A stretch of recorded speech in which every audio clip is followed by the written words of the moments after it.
welcome to the Festival Sefardí. Bienvenido, bendito, al Festival Sefardí 2024, 5784.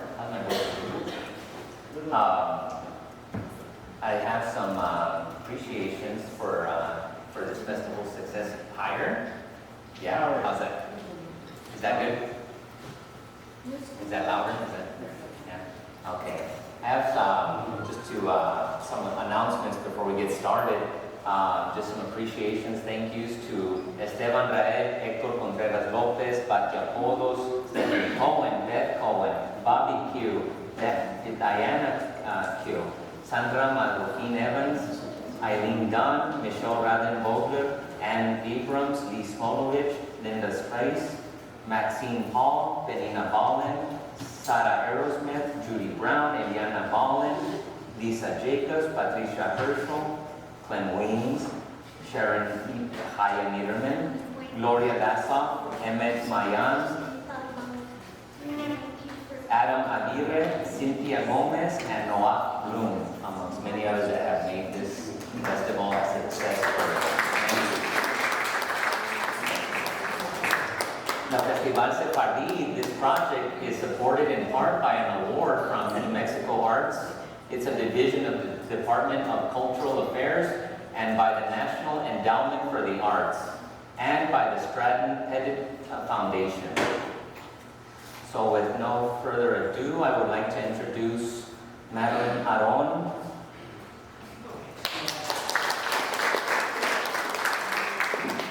Demetria, Martínez, and Enrique.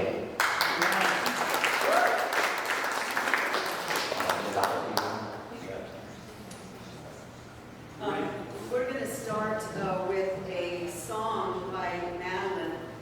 During my indictment, my conspiracy trial,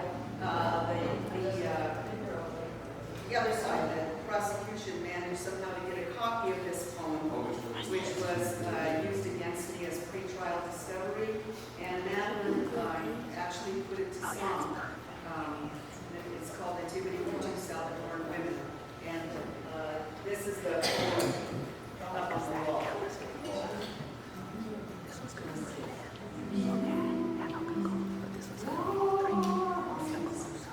Sorry,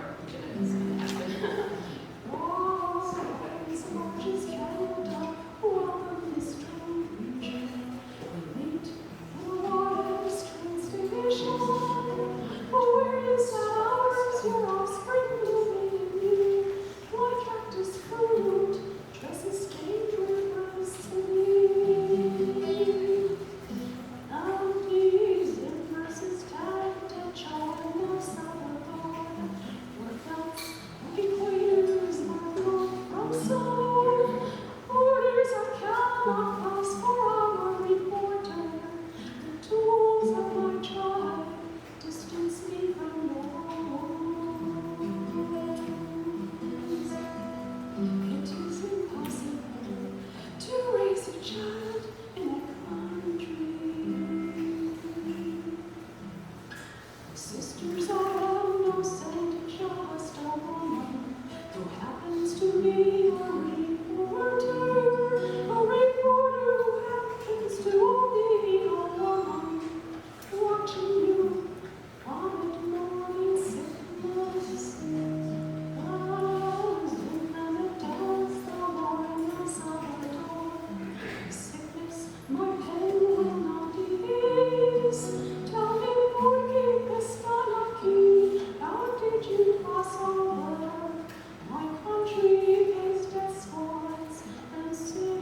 we're going to go ahead and begin this conversation. It's funny. It was originally titled Canciones, should be de una rebelde, songs of a rebel. And anyway, the amazing thing about Demetria is she was thrust into this. She was doing all of these things in support of the sanctuary movement, and she was thrust into the spotlight by that poem, which we heard just now. So I played with the title a little bit. I call it, the presentation is now Injusticia, Poesía, Conciencia, a conversation with Demetria Martínez. And the epigraph holds equally true for Demetria and her grandfather, Luis Martínez. Just as by way of background, in 1986 I went with a Lutheran minister to the U.S.-Mexico border where he was helping two Salvadoran refugee women fleeing El Salvador across into the United States. And he invited me to go. I was a reporter covering religion at the time for the Albuquerque Journal and the National Catholic Reporter. And the sanctuary movement was very much in the news. And in short, this was a largely faith-based movement nationwide in which people of faith and others, everybody, saw the wrongs that the U.S. was doing in El Salvador, funding a right-wing dictatorship, death squads, and this created a stream of refugees who were coming north.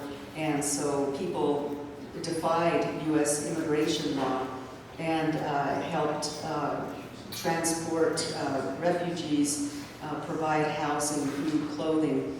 So that was in '86 that Glenn and I, the Lutheran minister, went to the U.S.-Mexico border. In 1987, we learned that we were under indictment. I was charged with conspiracy against the United States government in connection with transporting so-called illegal aliens into the country, and I was facing a potential 25 years in prison and $1.25 million in fines. And Glenn was facing about the same amount of time and similar charges. In 1988, we went to trial. I was acquitted finally on First Amendment grounds, freedom of the press. The jury found that as a reporter covering the sanctuary movement, I had a right to accompany so-called lawmakers who were involved in the sanctuary movement. Glenn was also acquitted. It was very interesting because the year that we took the trip, then Governor Tony Anaya had declared New Mexico a sanctuary state. And so the jury said, you have to take that into consideration when you're looking at their case. And so that's kind of how that happened. I'm sure I'm skipping over some details, but that sort of gives you the gist of it. Yeah. Great. Go ahead. Thank you. The first dialogue that we'd like to have with you is the influence of what you could call by a number of names, including tikkun. Talk to us about the influence of the Jewish faith in your family, both sides, as I understand it, and not just the genetics, but the sentiment, the feeling, the identification, as we get down to tikkun, what's the other word? Fixing, Repair of the earth. repairing the planet. And you referred to some of this imagery by, what's his name, the Santero? Robert Lentz. Yeah, Lentz images were being actually smuggled into El Salvador to use in demonstrations. And that's Mary, the Brown Mary, the Salvadoran Mary, and that's Archbishop Oscar Romero, who was assassinated by right-wing death squads, which to answer your question, I don't know that genetically I can scrape saliva from my mouth and say, oh, I'm Jewish this, I'm Jewish that, but I have known from a very young age that I had an affinity with Judaism, which would later blossom into a study of philosophical concepts, worldview, just an understanding that has really has guided me through a great deal of my adult life. I was lucky to be born into a liberal religious family. We read, the teachings of the gospel and Dorothy Day and so forth. So the social justice sentiment wasn't anything new to me. But as I grew older, I became familiar with the idea of tikkun, that we are here on earth to repair the earth. And I guess I became very close to Rabbi Lynn Gottlieb, the founder of this synagogue. And we used to get together once a week and write and talk. And so she filtered a lot of these teachings. She was kind of my filter. It helped me learn and understand. And I learned 3 things from Rabbi Lynn Gottlieb and 3 things from my Jewish friends. Always question God. Always question authority. But the one thing that's beyond questioning is the mandate to repair the earth. And I'm sorry, it just, to this day, I think of that, and it's like, that's it, question God, question each other, question authority, and beyond questioning is the idea to work for justice. And of course, you saw that with liberation theology as well in Latin America, which held that it's not God's will that we all, wait impoverished for our heavenly reward, but that Christ stands with the poor, and so we must work and fight for justice. So that's kind of the Jewish Catholic mosaic that I've been fortunate to be exposed to.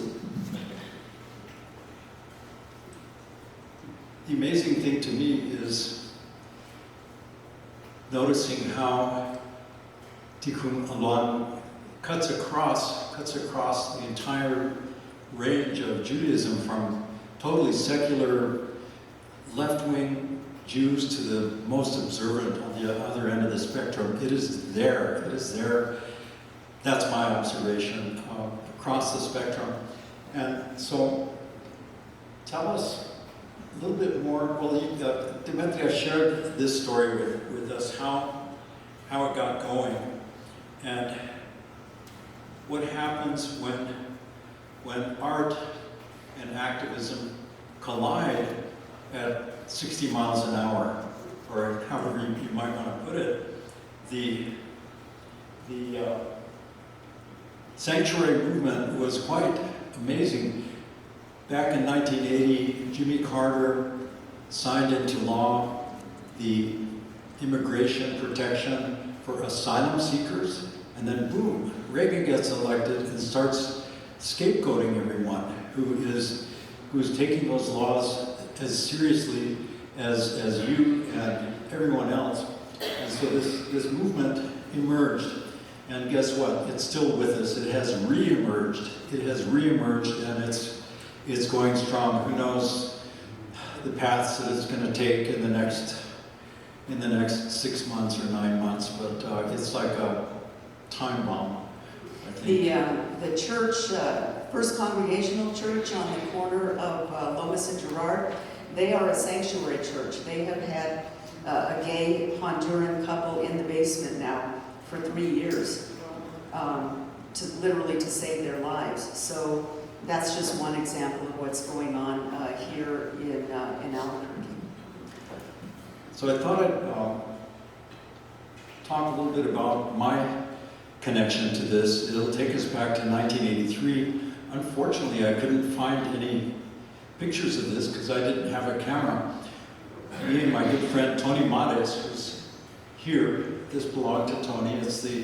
Stands for the prayer, for harmony of the 4 directions, the 6 directions. That prayer for harmony is so famous that was recited on the plaza of Chimayo by this Navajo medicine person, and then it was unforgettable, followed by Lynn Gottlieb with the shofar and her blessing, and Archbishop Sanchez.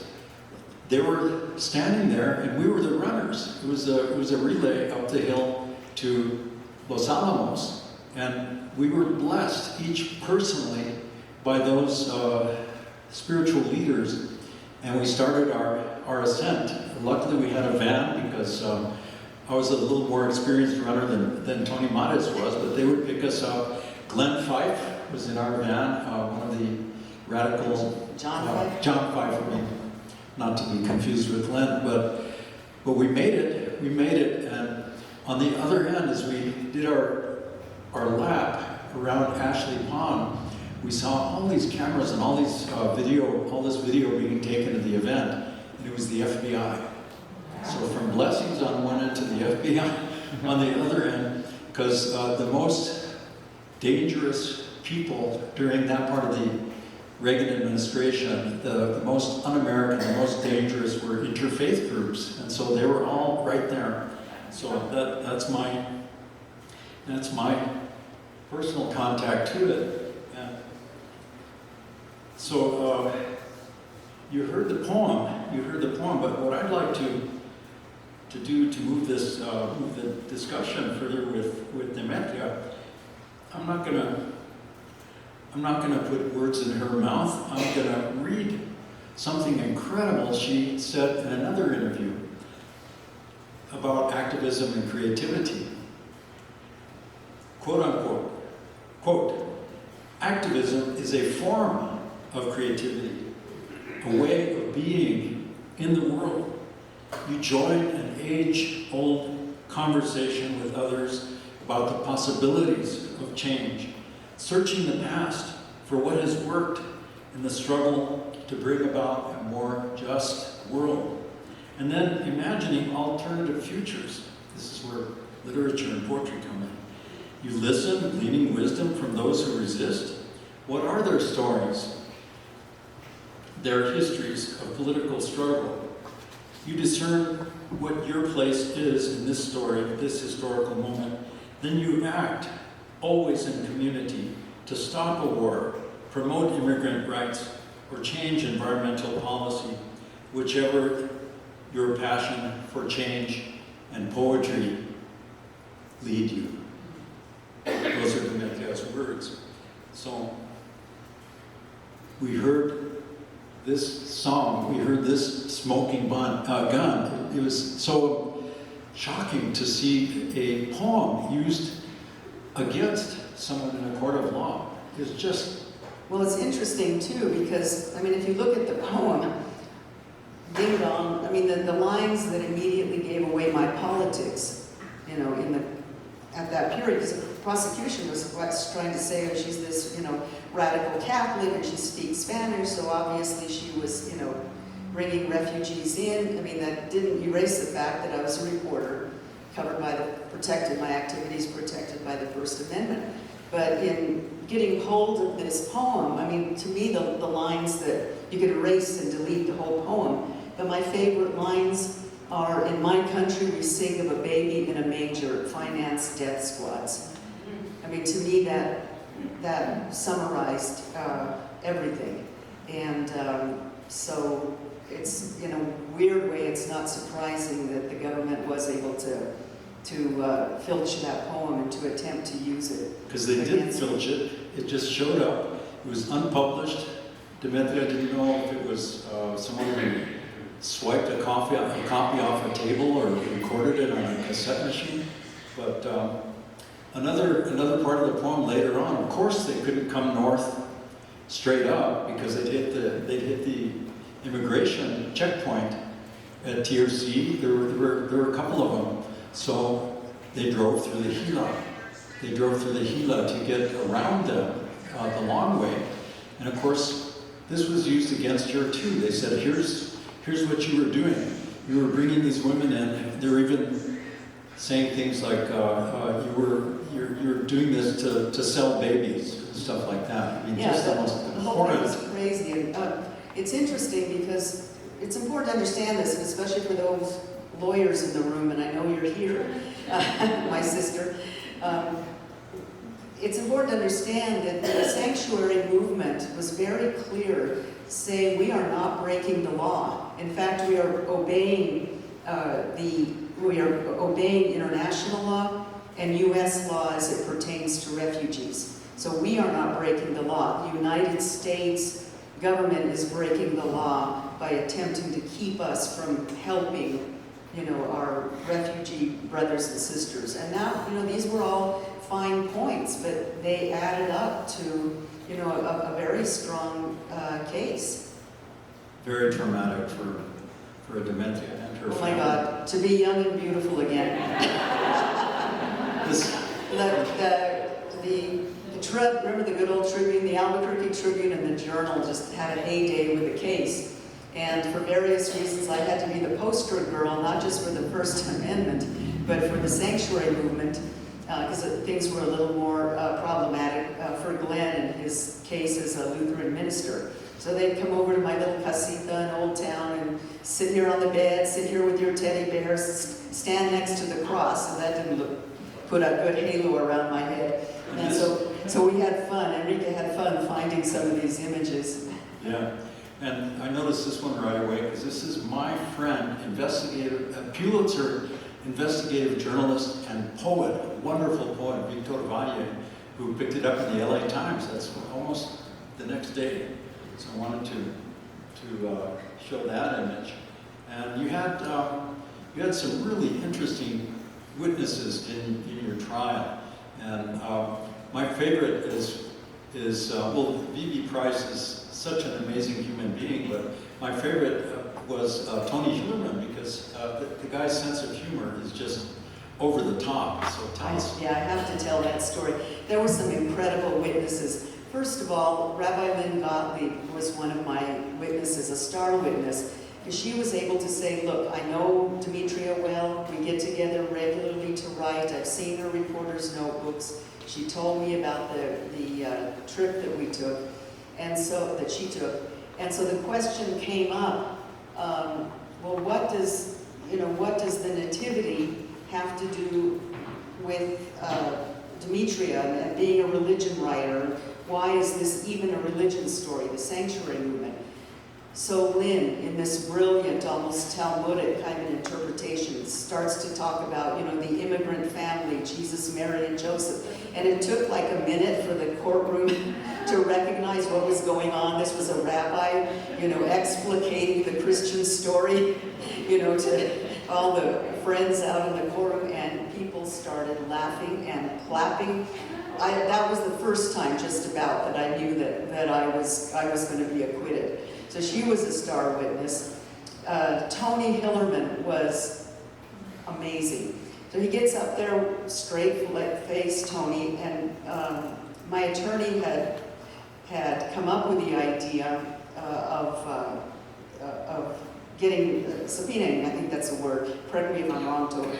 Anyway, of getting Tony Hillerman to testify on behalf, because he had taught journalistic ethics at UNM. And so he would be able to say, essentially, that what I was doing was not, unheard of for reporters. So Tony gets up there, and the question came up, why didn't she, Demetria, take her own car to go to the border and always remain in a separate car from Glenn and the other churchmen who were actually transporting the women? And so this question came up, and Tony said, well, if I'd been her editor, I would have told her she should do her share of the driving. So, straight face. He knew exactly what he was doing. Straight face. And then, as I recall it, the prosecutor asked Tony, Mr. Hillerman, don't you know that transporting illegal aliens in this country is a crime? And Tony says, I didn't know it yesterday when I drove my roofer home. And he kept a straight face. I don't know how he did it. The whole courtroom fell apart. And that's when I really knew I had won, because that's the power of humor, isn't it? It's a way of shrinking the opposition. And so that was beautiful. I think he was like next to the last person to testify. So we'll fast forward here a little bit, since we're covering both Demetria and... Go back to that last one. Oh, no, I'm sorry, keep going. There's Barrett. Yeah, keep going. And then Victoria. Okay, keep going a little bit more, we're not there yet. Okay, there, stop there. It's really important to say how the community rallied behind us, because when you're going through something like, facing 25 years in prison, you need to know you're loved when you're taken care of. And there's some people here that played an interesting historical role, which I'll point out in a second. But I can't overstate the role that Nahalat Shalom played in standing behind us. And there's a couple of people here in particular that I want to acknowledge. One is my attorney, always my attorney, Tova Indritz.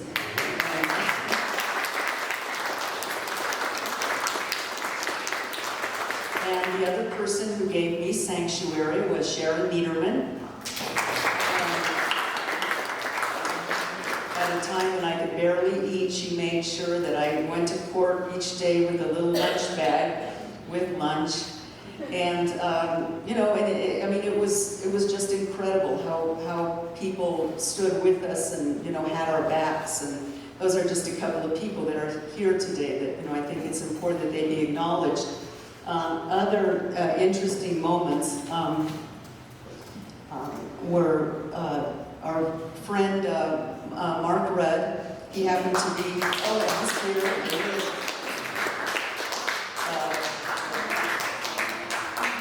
Mark was at an event at Columbia University, and he encountered the poet Allen Ginsberg and told Allen about our case. And Allen, champion of free speech and of the press, offered to come out to Albuquerque on his own nickel, and it was a sold-out fundraiser at the chemo for our cause, which was just fabulous. So that was the connection. And here's one that I didn't know. How did you get into Ms. Magazine with Gloria Steinem? Well, I know this. That's another story. There's Norman Mailer. What happened was at Princeton, I roomed with Betsy Mailer, Norman's daughter. And so when word got out about the case, Betsy called Norman, and Norman said, I'm going to put aside being enemies with Gloria Steinem, and I'm going to call her. Ms. Magazine needs to do something about this. So sure enough, he called Steinem, the editor of Ms., and when I was acquitted, Ms. Magazine ran a photograph, which was also in the journal, where I'm running out of the courtroom with my fist in the air, victory. And I'll tell the story of Hector, who we know very well here, and also Daisy Zamora, who I've never met, but she's an amazing poet from Nicaragua. She was Vice Minister of Culture when Padre Ernesto Cardenal, the greatest Latin American poet at that moment in time, was there too. And Daisy and Hector's wonderful. He's done the definitive translations into Spanish of Demetria's work. So that link to Latin America is very, very important. And so here's Demetria's poem about Alan. It's modeled after America. What did you do to me? Maybe she'll read it later. Maybe later on. No, my favorite lines are, America, our marriage is coming apart. I've done everything right, got my degree. Now you tell me my English won't do, etc. Blanket. Maybe we'll return to that in the meeting. There's the other part of that, and then the rest is literary history. Demetria just takes off and keeps writing, and novels and stories and more poetry. And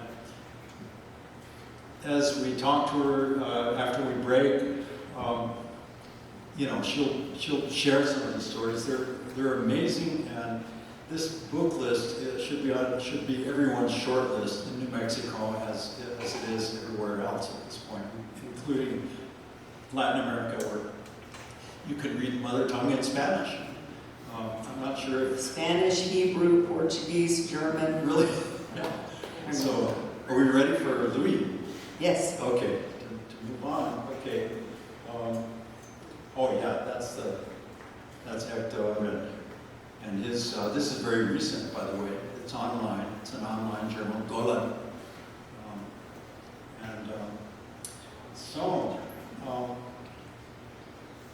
This is the second part of our project, and we hope there are enough facsimiles to take home with you. They're up on the stage. It's a facsimile of one of the broadsides that Demetria's grandfather wrote, and he stepped perilously close to the rim of oblivion, except right in her family. And I knew about him, Demetria, taking walks on Lobo Street, said, you know, my grandfather was really good at corridos, and I know you love corridos, and so I said, I know, and it wasn't the right moment, as we were saying last night. The right moment came about 2 years ago when we put this together, and so many parallels. When she says she has justice in her blood and literature in her blood, this is living proof of this guy. And this is coming together so beautifully. This came out when? Yesterday, the day before yesterday, we finally got We just got the shipment. shipment, yeah. And we did a family version of this about a year ago, and then the scholar version was a whole other bear of a project, because every detail had to be checked on. And Ted Martínez's own brother Ernesto was killed in World War II, and it's so important to just get these stories out. And now they're there for everybody. The entire issue is dedicated to Luis Martínez. The entire issue. And we weren't expecting that at all. About half of it is primary research materials that are unavailable in libraries, because we collected them from the family and from drawers. And these broadsides are so fragile; they just turn to dust. And the 78s just crumbled in your hands. And we found some new ones at this family meeting at Demetria's house. So why did he get into trouble? He was a community cultural leader. Early on, he mastered English. He was always an interpreter, a court interpreter. He was the paper boy or he was the delivery boy with those dreaded telegrams of, oh, your son is missing in action, stuff like that. So his whole life was in service to his community. And this may have been why he pissed some people off. He was El Fego Baca's personal assistant and chauffeur even. El Fego Baca is a very famous lawman and lawyer in New Mexico history, very notorious and famous for his big shootout with a bunch of cowboys down in Catron County who besieged him 2 days and fired thousands of bullets into this little house. And he was under the house clutching a little image of La Virgen underneath the floorboards. And anyway, very famous guy. And this is during Prohibition, so some people thought it would be a good idea to frame him up and dress him down. And he was accused totally falsely of a robbery, not a robbery, of a theft of a safe out of one of the state office buildings. And from the beginning, he maintained his innocence, and the trial preparation was months and months and months. In the trial, here's here's some of the Albuquerque Journal accounts of it. You get towards the end of the sentencing, he was sentenced to 5 to 7 years in the state penitentiary. They were processing him to go to jail. And he was going, no, I'm innocent. You'll see how innocent I am. The perpetrator confessed. His father collapsed, and it was quite a saga. And he regained all of his stature in the community. He got his honor back.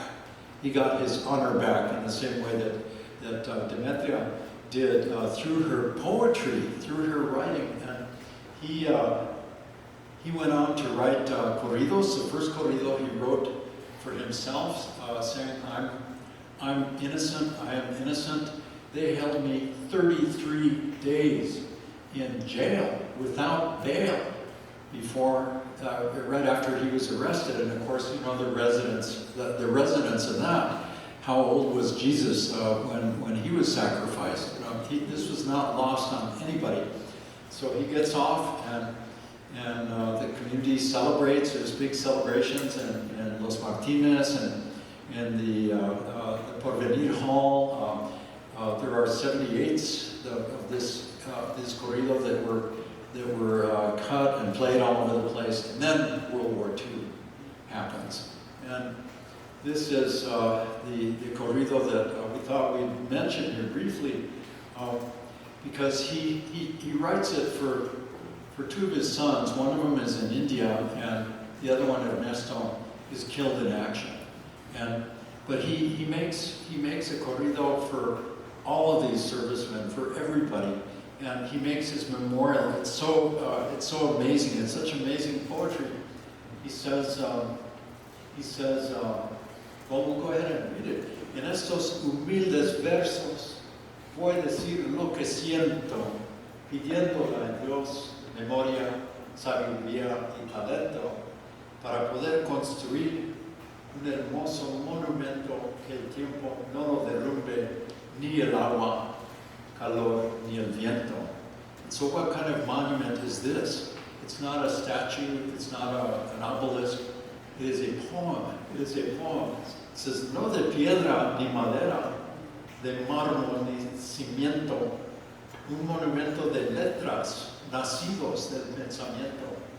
Por inspiración del alma que siento cada momento, sea firme como el sol que brilla en el firmamento.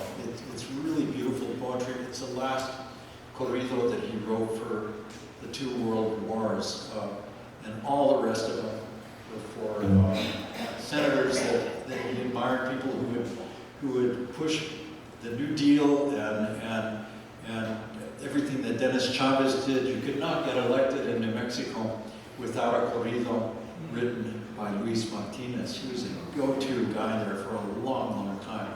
And I would just like to say that, again, more thanks to the blessings that seem to rain down from Nahalat Shalom. Hector Contreras, who of course is very involved with the Sefardí activities here, and Herschel, you all know him, they worked very closely on the translations and got them ready for me to go over, and then ultimately Enrique. So it was really a kind of a gang of 4 that worked on getting those translations from Spanish into English ready to go for publication. And that's one of his last photographs, as I understand. Lived a couple of years after that, right? Christmas. And he composed a lot of prayer poems in his last years. And we are right on time. I can't believe it. We are right out. No one felt rushed or anything, especially Demetria. But there might even. Oh, that's a poem. He uses. Here we are in New Mexico, but he uses maritime imagery, which I think is pretty great. You alone will calm the waves that get bigger and bigger every day to take us away. So, is there time? Who's the time? Marcel is our short Marcel. MC. Oh, we have 20 minutes for. Okay, well, maybe we'll as far as the remainder of the afternoon, we have time for some questions, and then there's going to be a reading of 3 women. I'm going to be reading the poems in English, and they include a selection of my new poems, and then they'll be read by Sandra in Spanish, and so that'll be kind of, it'll be, yeah, 3 women, 3 of us. Great, Sandra Marroquin, right there in the back. And I guess, wow, we have time galore. I mean, I love that America poem. Well, I remember when it first came out. I saw Ginsberg reading it one time, and it was great. The crowd he really knew how to work those crowds. You knew how to work the crowd. Right? Yeah, yeah. So, are there any questions at this point? Mark. Could you tell us about a Catholic Could you tell us a little about... Hold on just a second, Marcelo.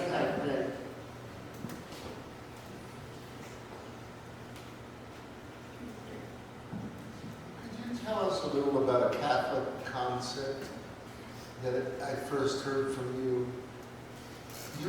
It seems like you edited a newspaper for a while called Radical Grace. Mm-hmm. What is grace? It's not a Jewish concept. I thought you were an activist, not a theologian, Mark.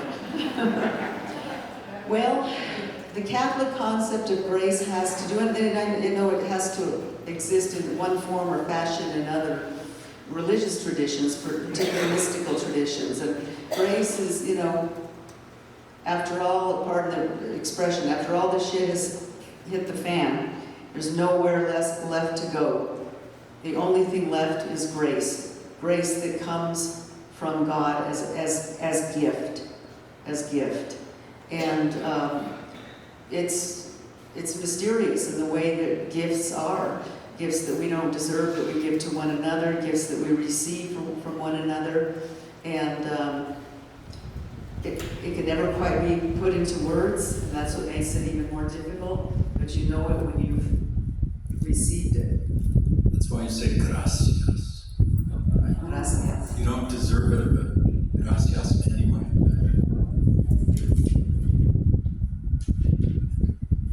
Hi. I always have found it, I can't hear me, a conundrum. We're legal recording. Between politics and art. And it's been forever, but it's never really been truly acknowledged for the power that it has on art.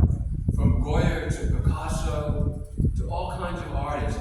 Art is here and politics is there, but between personal politics and international politics and spiritual politics, it's present in all art, in music.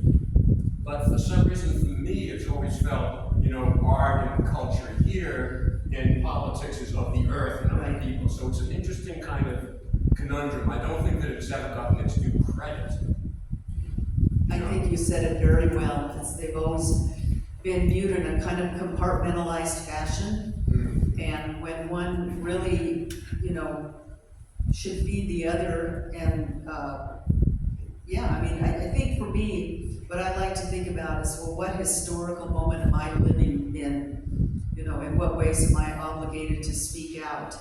And then kind of letting go and letting grace come through that ultimately expresses itself, at least in my work, in my poetry and fiction. But I think you're right, it's to think of them as separate categories, I think is kind of infallible. One other quick thing, it's almost analogous to race and status and money and those that don't have. There's something similar in the connection, in a way. It is an analogy. Anyway. Thank you.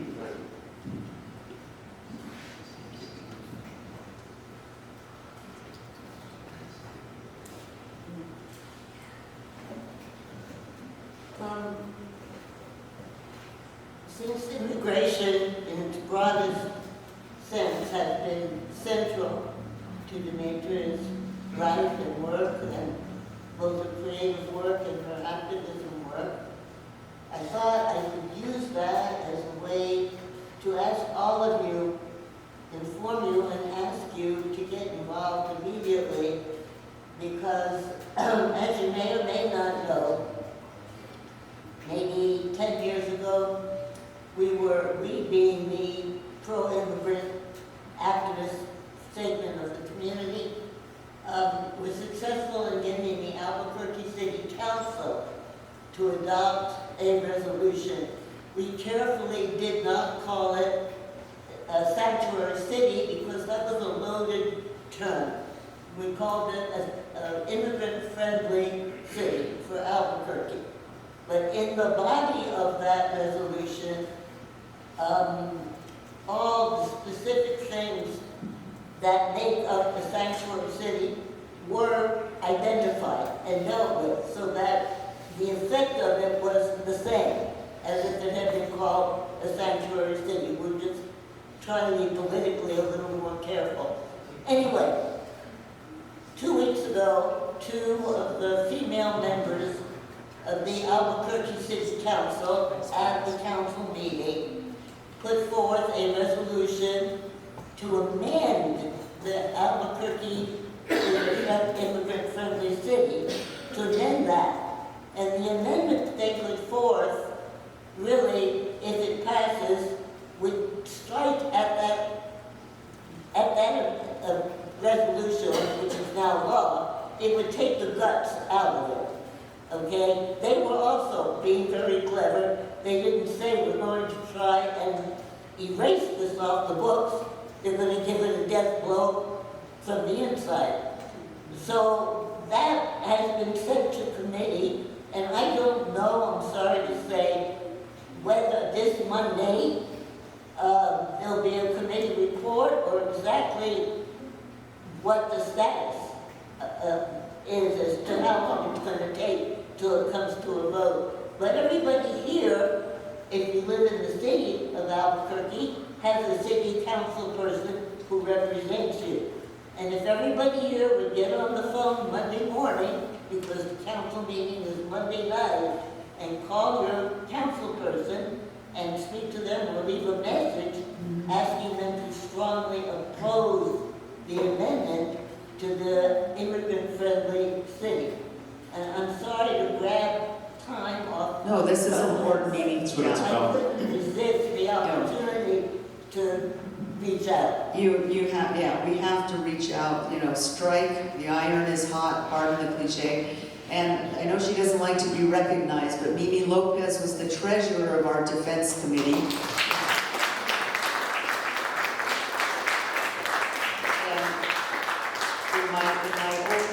In my old age, she's still my role model, and I want to be like her when I grow up, so. Thanks, Mimi, that's important. Questions? Okay, well, should we take a 5-minute stretch break, or just go on with the reading? What do you Well, think? we've got a little more time unless somebody has a question. You have a question? So, I've been hearing a lot about how, thank you very much. I've been hearing a lot of, sorry. It's not great. I've been hearing a lot about how there's this push to, in this like rising xenophobia towards the things we aren't familiar with. Like that story about the Honduran couple hiding in the church. That was in Albuquerque, correct? Right. What I am wondering is, why is it that the way that if you look at Christianity as like outside of New Mexico, like if you look at like the mainstream Protestant white evangelical aspect, it does not look like it does here, because there's so much hate and intolerance. Like you'll hear people like John Hagee just shout at the top of his lungs that just the Arabs are disgusting and all that stuff. But you actually come here and you hear them say, no, you're a horrible person. this is not who we are. This is fascist, this is disgusting, this is immoral. And I wonder, why is this? Why was it that Reagan was so committed to dividing people? Because like the interfaith, like, why is it that everyone, like, it feels like they, and I'm not talking any particular political party, everyone in America finds unity, ironically, in hatred. And do you ever wonder why that is? Yeah, thank you for your comments. Thank you. Well, to try to fathom why Ronald Reagan was so obsessed with Central America, I think it had been probably, maybe he didn't read enough U.S. history to realize that Nicaragua was no longer in the strategic interest of the United States. It used to be before the railroad, because what was a way to get to California? A cheap way. If you had money, you could sail all around the Horn and get to San Francisco. The poor man's way was like Mark Twain. You leave a U.S. port, you go down to the Rio San Juan, you sail up through Lake Nicaragua, and you walk 10 miles and jump on a boat in San Francisco. That's when Nicaragua was in the strategic interest of the United States, and he was so far behind. It was just, all of his arguments were just ludicrous, and that guy has so much, he has the blood of so many innocents on his hands that it's just amazing to see how he's lionized as some kind of nice guy these days. So, I don't know, he made a lot of mileage out of fear, just like our past president did, and there's more fear-mongering on the way. And I think people like Demetria and myself who have actual immigrants in our families, you know, there are people in my family who were asylum seekers, as well as just trying to get away from multiple wars in Spain and Mexico and Cuba and then Vietnam. And it's just different. It's just different if there's an asylum seeker or an immigrant in your family. That's where some of this commitment comes from, some of this passion comes from. But I think Americans in the deepest heart of America, I mean, the people, this place is also full of love. You know, how do we mine for that love to come back to the surface and shine in the sunlight?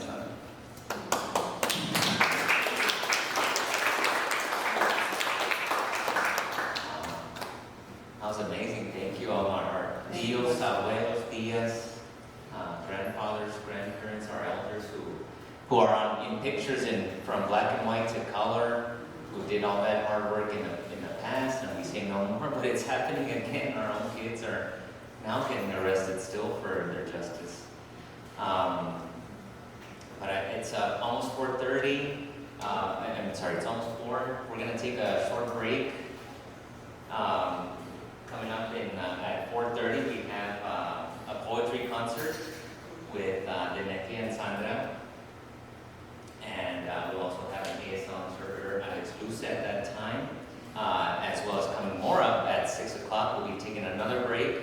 And we'll be back in the evening at 8 o'clock, 7:30 for a Havdalah to end the week, as we would say, and renew and refresh for a new week to come.